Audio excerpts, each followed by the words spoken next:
Every month I set up my bullet journal to track both my personal life and my reading.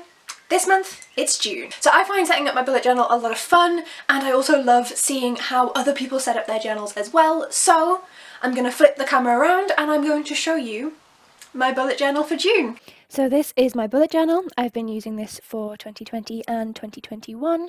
So let's open this up and take a wee look. So this is last month, the month of May. I have a daily positivity tracker for each month, as well as of course just tracking the days. And I'm just using a book there to cover my spending tracker, so just to keep a few wee bits and pieces private there. But that's my habit tracker. I track a lot of different things throughout the month, and I've continued that into next month as well. But this is the bit that you guys all care about, my actual reading tracker page. So you can see there was a little bit of a gap, and also a gap at the end where I didn't read too much, but thankfully I was still able to read my chapters of War and Peace each day. And that was my TBR for last month.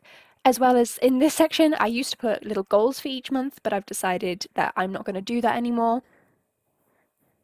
Okay, so then we have this month, we have June. As you can see, we are slightly into the month there as of me recording this and me uploading it. So the same kind of layout there, and again the same layout here with spending tracker. I've already spent money this month, don't judge me, and my habit tracker there. So I do change up the habit trackers each month depending on different things that I'm going to look at. So I have actually been working on my arm strength this month, so I've got push-ups in there, as well as putting German study in there, but you can see that I've not done any so far. Leave me alone. Okay, and then on to, again, the bit that you guys care about, my TBR page. So this little thing here, I just couldn't resist keeping. That's actually from a Christmas card that I got. It's just pretty, so I kept it. And then as you can see, I have already finished 2 things off of my TBR, and at the moment, that pink one there is Pride and Prejudice, which is what I'm reading at the moment. So I have just coffeed up some paper there, and it tore naturally into this small chunk. I kept it in case I needed a small bit, and it actually worked out perfectly to fit in, just to keep my TBR on there.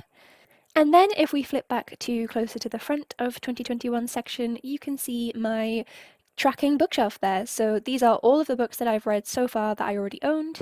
As you can see, I for some reason haven't read any books beginning with C, and I haven't read any books beginning with T either. I've got no idea why, so I need to get onto that and maybe add some C books into July's TBR.